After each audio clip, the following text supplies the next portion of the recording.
Welcome to Let's Draw, a podcast where we remove the two most important tools of drawing, the eyes and the hands. It's been a while since the last episode, but I'm happy to get going with today's guest, Pål Bøyesen. Pål is an artist with a wide body of work and several decades worth of experience with creative processes. He's trained as a ceramics artist and has a Master of Fine Arts from NTNU in Trondheim. Pål's work shows a great variety, including sculpture, performance, and I've heard a deep fascination for monkeys. The main focus for this talk, however, is drawing. Pål, welcome to the podcast. I'm so happy to have you here, and I've been looking forward to this talk really much. Thank you. How did you get into the world of creativity and drawing? Well, I guess I was a frustrated young man after college, and I had no idea where to go. So I was cornered in the army. I tried to not become a soldier, so I lied on the shooting tests. Did you miss on purpose? No, I didn't miss, but the hearing was too bad. So I tried to trick them on the hearing test. So my hearing was too bad, so I was not allowed to shoot. But then they sent me anyway to the north of Norway in Tromsø to a Coast Guard fortress. And there I was put in the kitchen, and I was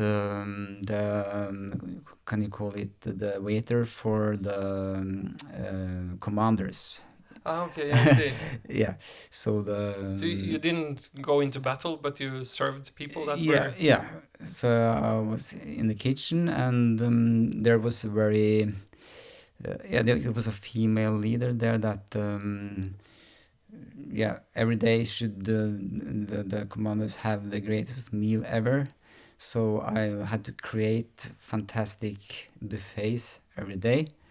So I have to build sort of sculptures out of how you put the ham on a silver foil tray. That was So she was really strict.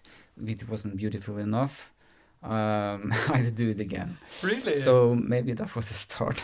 I don't think so, but I think that's a very unusual way into creative work. I don't think it was, but anyway, it was the only way to be creative there. And but what I think happened was that I was really sort of I found out I was not a soldier, but some sort of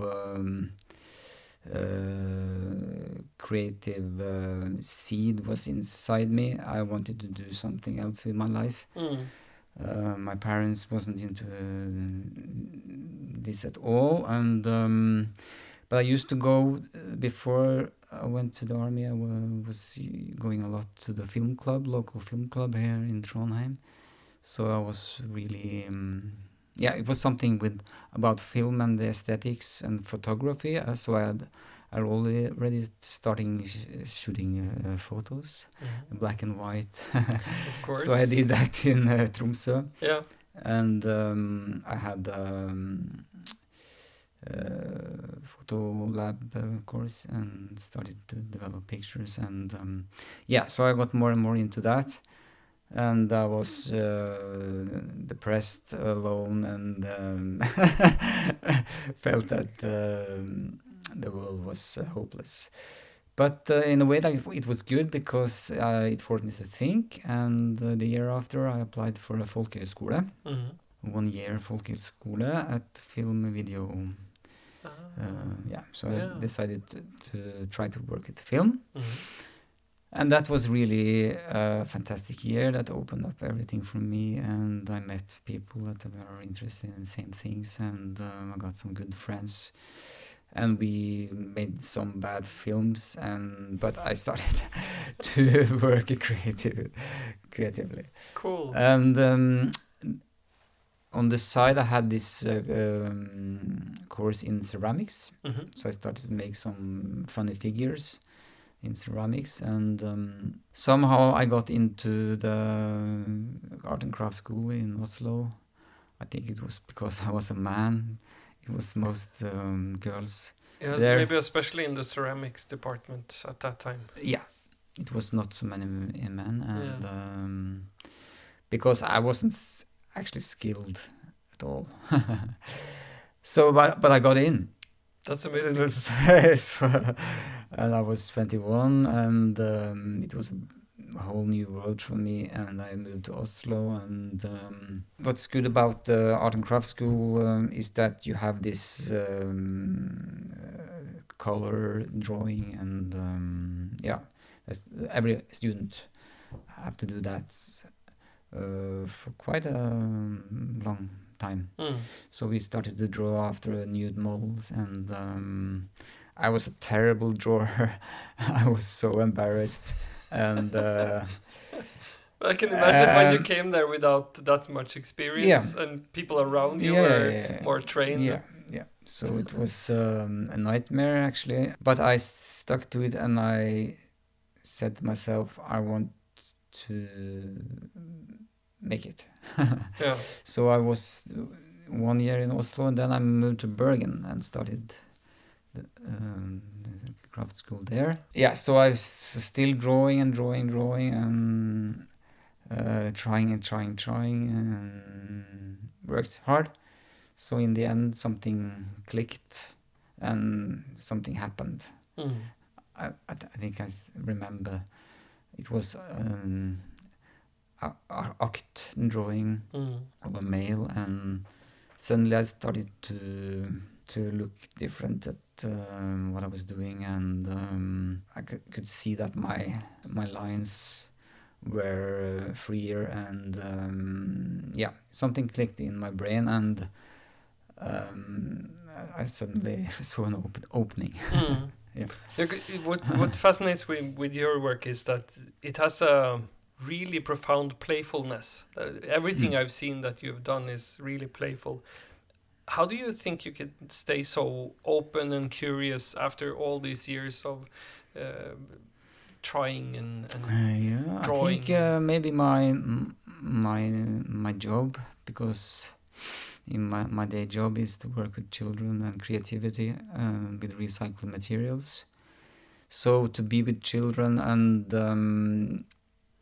they give you so much inspiration about how to be free and how to not overthink.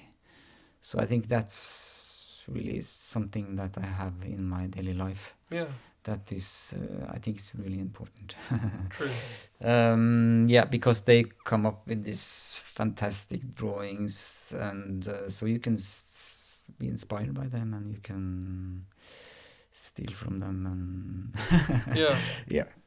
I think also I talked with Anne Helga Henning is your partner in life. Mm-hmm. She has been a guest in this podcast earlier, and she said that you even though you're trained classically in drawing and art, you don't draw things quote unquote correctly or right in a way. There's something about your drawings that is different than reality in a way. Yeah, I tried maybe to make them look real, but it doesn't happen. So, but they still have a quite unique sense of quality that you wouldn't see in someone that isn't trained. So it's not about not being trained. It's something else. I've done it a lot, but I can't explain it. But I guess it's what you call a personal expression. It's something that's it's the way my brain works, I think. Yeah. Because in the art academy I was told I couldn't draw. I think it's more about if you're trying really hard to make something look like real life, and that's your main goal.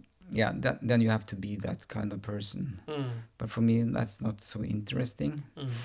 So, and even if I tried, I don't think. I think maybe if I sort of worked with it every day, it will sure. But I think that then the technique comes in front of what you want to say. Mm. For me, when I put a line on the paper, yeah, it's the same if you work with a lot of different materials and you start to play around with them without any idea. Yeah, I think the same is with lines and shapes when you draw. Mm. So one line make you draw the next, and you sort of follow the line. Mm. I'm not sure why this happens, but I think yeah, that's who I am. Amazing. Yeah. And as you say, you also lead a creative recycling initiative called Remida. In what way does our society's use of resources blend into your art? Can you are there any links between what you do there and what you do in I guess the more pure art forms that you do? Yeah, I don't make that much on my own art based on recycled materials. I made this performance show called New Warriors.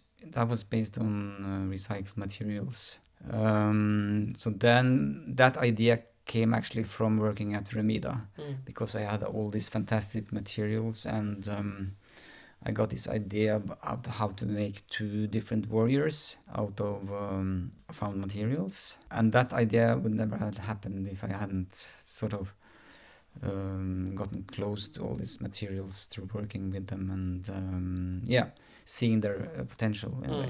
And that is also from the children, how they use the materials. And if you do something over and over again, day after day, I've done it since 2008, then it comes sort of part of who you are.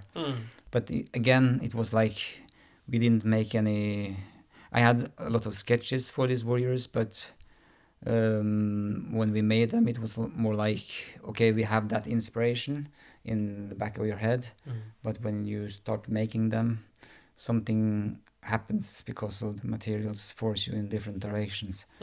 The inspiration goes sort of in and out. The materials sort of makes your path where you should go. So I really like that way to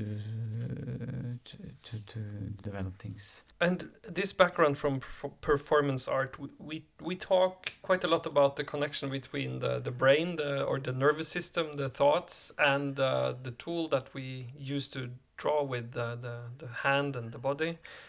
Do you see that the body plays a role when drawing?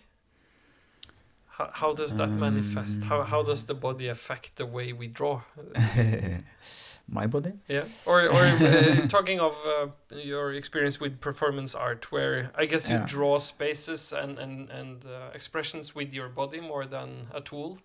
The body is the tool. Would you say that also can relate to the way you draw? Are you aware of the hand, the body, the arm, the way you sit or stand when you draw? Or is drawing more of a direct connection between the mind and the expression on the paper? I think it's more direct, but when we have been with the children again, we work a lot on the floor. Yeah. And that makes the children more sort of free, and they use their whole body. They can, some of them, they're much more flexible than we are, and they can sort of lay in all different strange positions and still draw. Yeah. And that is really an inspiration. But for me, that is almost 60 years old. I have to, and my knees are starting to get really bad. So I have to use these Kneepads. But I really like to be on the floor and draw. Yeah. On your knees. Yeah. It's quite different from sitting in a chair with a book or on a table. In your mind, and this question might be a bit tricky to answer, I'm just curious what you think about this. Working with recycling over so many years, is drawing an activity that promotes sustainability or resource awareness? Or would you say that the direct connection with the materials is more important? No, not at all, because drawing is something that we have really focused on at my work the latest years. Because we see that children draw less. We can see that 4 and 5-year-old children don't want to draw. I guess it's a competition from the digital. So in some homes they don't have drawing equipment at all. Yeah. And if they then come to a kindergarten that doesn't have sort of a conscious relationship to drawing. Because in some kindergartens you have to fill out the colors on a finished drawing. Yeah. Mostly they get A4 sheets of paper to draw on, and that is something they do when they have a break. Yeah. And then they sort of spit out drawings and put it in their rucksack, so the parents have a terrible time saying, "Oh, that's a nice drawing you made today." So we wanted to question why is drawing sort of dying as a vocabulary for children, and that is really dangerous. A way to go, because it's so important language for already when you're 1 year old to start to express yourself before vocabulary or spoken language. What we have done, we have tried to make drawing as a more collaborative thing. So the children draw on the floor on big sheets of paper, and we have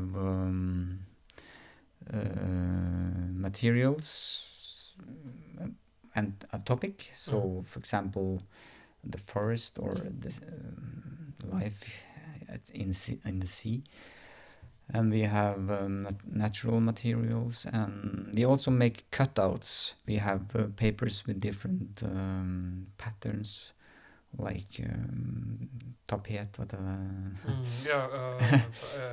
wallpaper. Wallpaper samples, and we cut out shapes inspired by nature.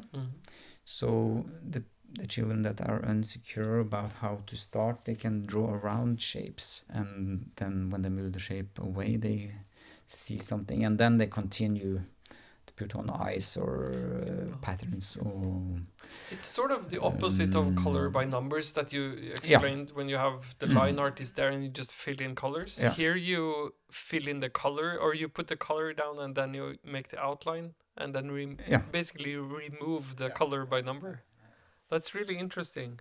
I guess it opens up more than it closes. Yeah, because then you get everybody involved, even they that don't draw. Even they do this because they dare, because they don't think it's their drawing, you know? Yeah. So they do it, and they see, okay, then they dare to put on something because it's half finished. Yeah. And then they do even more and more, and then it becomes their drawing in the end. And you get a lot of surprises as well, because a stick, for example, can become a ghost. You know? And then you have sort of an open source. And then you can also put in materials together. Yeah. So they can also build and draw together. The eyes of the crab can be pearls, but the claws can be drawn, and you understand? Yeah. So, and then it's almost like a 2-dimensional, 3-dimensional collage in a way. Yeah. Amazing. We'd love to see this work. It would be. Do you show the work outside of the closed sort of? Well, we have every second year we have this big exhibition, or sometimes every year. So in this drawing project, we had a big exhibition actually, showing the different aspects of drawing with children. So that is sort of a statement. When's the next time any listener can see this exhibition? Well, I think maybe it will be in the summer, in June, early June. And it's exhibited in... Well, we have this other house in the city center near Gamle Bybro. It's a yellow old bridge guard building It used to be kindergarten. After it was the one with the brick on the corner on the city side of the Gamle. The city side, yeah. And with the brick extra room on the side. Okay, that's something to keep an eye out for Actually, in the summer. So, sounds amazing. It seems like your drawing life is quite, or your art life is quite full, and you have lots of other things. Do you have times in your life where you take time off drawing, where you don't draw? Actually, yeah. I'm sort of a bit lazy on that because I should draw much more. So in my work, maybe it's days that I don't draw at all, and if it goes maybe weeks I don't draw, and so it's really something you have to really keep fresh. So I haven't really been drawing regularly, which is a shame, of course. Yeah, and it's also always when you restart drawing, it always feels good. If you've been used to drawing a lot and you don't do it, and then you start, it's a good... And it can be quite hard to get started. So I said to myself, I should draw just a little bit every day, and So, but Anna Helga, she helps me because she's drawing all the time. Yeah, she does. So if it wasn't for her, I'm not sure how much I would draw. I have something that I call the shotgun round. Okay. It's an idea where I pose two concepts that are related or opposites, and then you can choose which one lies closest to your heart or you feel most resonates with your work. Okay. Sketch or masterpiece? Sketch. Yeah. Well, why is that so easy for you to answer? You mean what I like, or what I prefer? I guess what lies closest to your heart. What sort of feels well, masterpiece is such. The words brings on something that is sort of closed in a way. So there's the image of perfection, I guess. And who decides it's a masterpiece? In what environment is it looked upon as a masterpiece? But of course, you see great art, and you can say that, wow, this is something special, and you can call it a masterpiece, of course. There's nothing wrong with that. True. Personally, you can't strive for a masterpiece. You have to be in the process, and if you think too much about the outcome, then I think stops. I think so. Then it's. I think I prefer the sketch because it's there. Things happens. I guess also the entry to art, for as you explained, being a chef trying to make the plates look really beautiful for the officers in the army, and then going all the way through your career, and now you find masterpieces in basically in junk and children's drawings, and that's where the masterfulness you lies can find small masterpieces that are sort of almost hidden if you look closely enough. So it doesn't have to be a big monument or in the National Gallery. Yeah, that's not. It can be anywhere. True. Analog or digital? For me, I must say analog. I like the digital too. I worked a lot with Photoshop and Illustrator and stuff like that to make posters and design. And I think I haven't worked enough with Photoshop in the last 10 years to say that I can sort of make it as a progressive tool.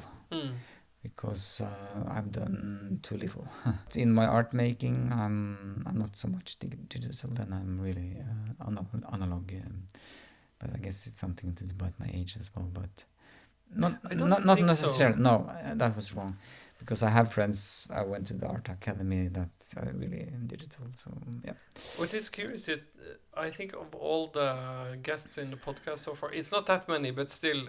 I think everyone has chosen analog. Yeah. So maybe it's something about people that work with drawings and Yeah, that can be true. Yeah. Or maybe I just select people to I invite people that are more interested in anatomic techniques. Yeah. I don't know. No. Okay, this one is interesting one. If you could choose, would you prefer a blank piece of paper or a surface with its own expression already present?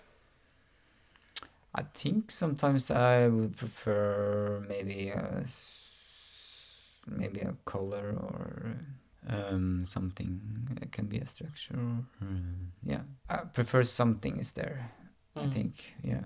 How come? What's the quality of that? I think it gets you started. It gives you a certain mood or something. It's a bit like the even kids with the cutout wallpapers. Yeah. That we need some kind of Yeah. resistance. I think it's like that. Yeah, and I also like to, you know, Joachim Nordström, the Swedish drawer and collage maker. Maybe Anna Helga showed me some of his work. Yeah, it's fantastic. I have stolen something from him. That is that you cut out with the scissors on freehand. Yeah, let's say you want to have a dog, and then you just cut it on freehand, and then it doesn't become perfect. And then you can start drawing on that dog with watercolor and combine it with pencil, and then you get this really live characters that you lose control, and then you can make a lot of these. This is what this artist Joachim does. But I really like that, and so I started to do it a lot myself. And then you have sort of maybe 10 different animals, and you could also do it with plants and furniture or whatever. And then you can start to play around to make stories and work intuitively. And then it's nice to have a background on the paper already if you have a colored paper or if you color it yourself. And then, that's everybody should try because it's really amazing. That's a very good tip. I should try that sometime. I have also this idea that I really want to make my drawings look good or realistic, and I'm trying the best I can to break free of that. And I think that's a good technique actually. Yeah, I think your work and also what you talk about is inspiring, is precisely because of this, the playfulness and curiosity. 2-dimensional or 3-dimensional drawing? That's a hard one. Because I'm terrible at 3-dimensional. So for me, I must say, I think it's better with 3D, but for me it's so hard. So, but I really love that there is perspectives in there, even though they are weird. But you have to make sort of a way in, so you can. So there is different rooms to go into, and that makes it more interesting, I think.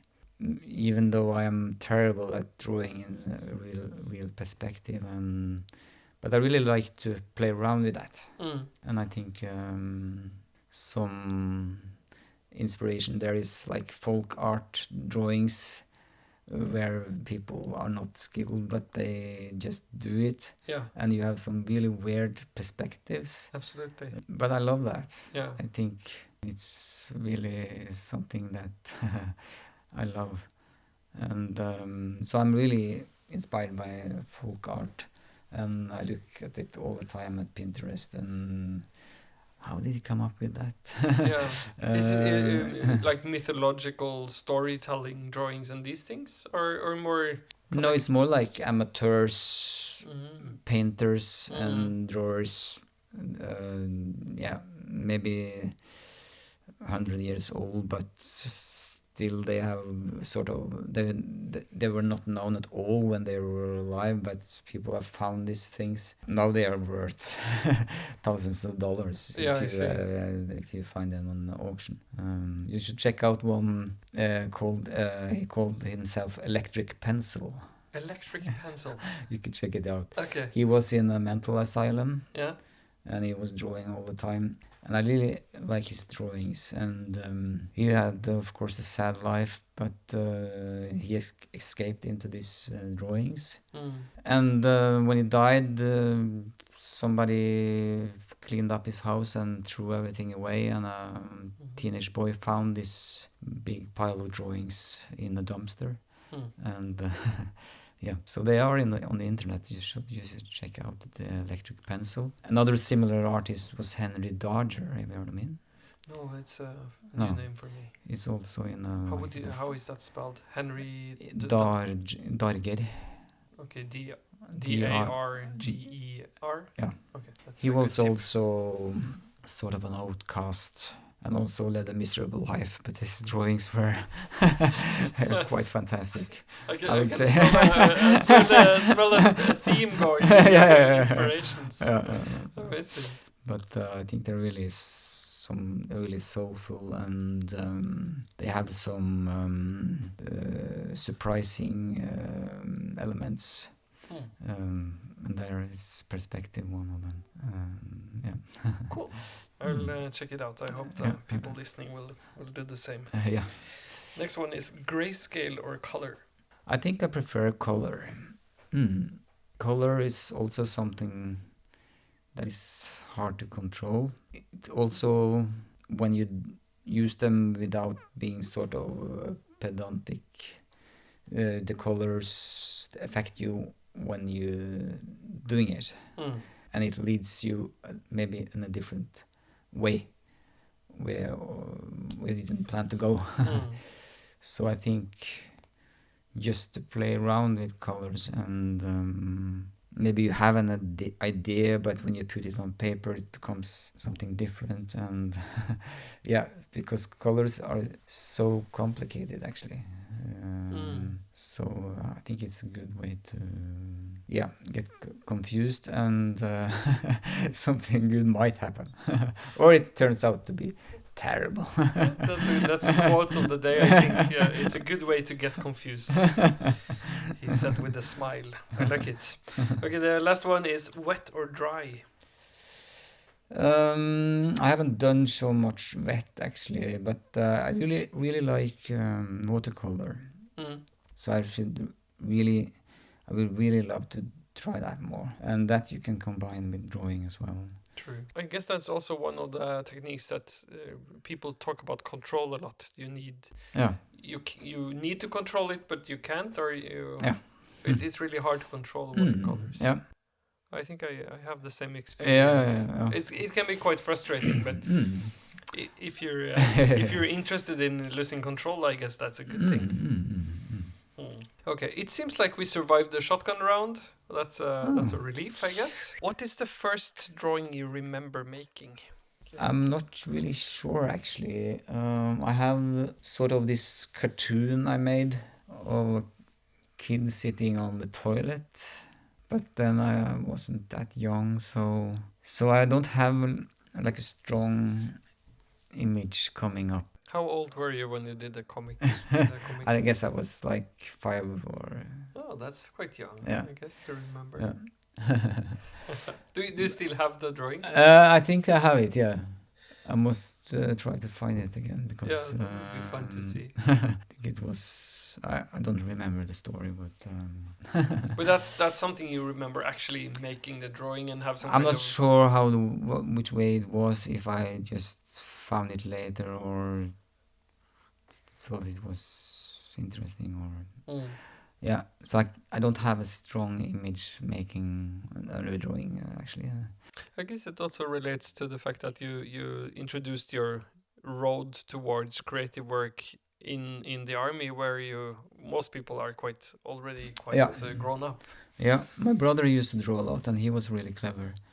And my father actually was a good drawer too, but my brother stopped when he was in his 20s. But I wasn't like him. I wasn't that much into that. I was just playing, doing sports, and but we did some creative with my friends. We made this sort of weird videos on VHS and fooled around. So we were creative, but I didn't express it in art. The drawing wasn't the main. No, it output. was nothing I reflected on, or it wasn't something I was like really into. I see. Interesting. Do you think these early memories are important, or I guess in your case, your story tells the opposite, that maybe they aren't that important, that you can find your creative way later in life? Yeah, I think so. It's sort of in my family, art wasn't something you talked about at all. If you're not into that sort of milieu, then it's not discussed at all. And people in my family never went to art museum, and so it wasn't something you thought about at all. But in school, of course, you had drawings and made, but it was more like crafts than sort of art inspiration. So you made this sløyd, vet du? Woodworking? Yeah, and it was all, you were all supposed to make the same bread. The square piece of wood that you sanded for half an hour. With a hole in, and you put your name on it with this burning thing. Yeah, it's the same as the drawings. Color by numbers or sand by I don't know. So for me it was more like discovering it in when I was a teenager through film, and it went from there. If you think of what's the most recent drawing you made? Actually, me and Helga were drawing these dogs and people this weekend. Helga told us about the dog project. So that we have done this weekend as well. 6 people and dogs showed up, and then it was a while since I was been drawing, so I would be stressed. So I tried to rehearse a bit before, and there again, it was terrible, the first drawings, and because the last time we did it, it was like 50 different dogs and people. Oh yeah, of course. So then we sort of got to another level, I think, because and the first dogs and people we drew back then, it was like horror. It looked like it was so terrible that I was so ashamed to show. Some friends brought a dog, and so but then we did it a lot, and then you start to get into it, and so it was really hard, but suddenly something opens up and you start to make something good. How much time do you spend on each dog? It was only 15 minutes. So it's quite fast. And then I guess you just have one chance. You can't really redo it. No. But when you get more relaxed and into it, you can start to play around more, and you can draw maybe 3 dogs, even if it's only one, and you can draw a dog's head on the person and vice versa. So that's fun. Nice. What do you think will be the next drawing you make? Maybe it's inspired by this talk, I don't know. And I look at this person here on the table. We're in the podcast studio. We're sitting at my table, and this table has drawings from the Second World War, where people are making fun of the Nazi officers. So you can see the swastika and the medals, and a lot of medals on his chest. And he's Sieg Heil, or I think he's falling. Yeah, he's falling. So they make fun of the officers of the Nazi military. That's cool. So we've kept the table that's really, because the owner that we bought the table from said, this drawing, you have to check out this. They made fun of the Nazi. You should preserve that. So we have part of the table is really pristine teak, and the rest is pine, it's like plywood with drawings of Nazi officers. And all different small traces of different stuff. So maybe I should make drawing of what do you call this new right-wing people that are, neo-Nazis or what you call, I don't know. But there's so many young people now that vote for Fremskrittspartiet or right-wing parties. So maybe I should draw one of them falling. That could be a good project. I would like to see that. I'm not sure it would work like the dog project where you can invite neo-Nazis and ask them to be drawn. Well, I could try. You could try. You say I will do something different and then... It's more scary if you draw them ugly, I guess. In your work, you've met hundreds, probably thousands of young people.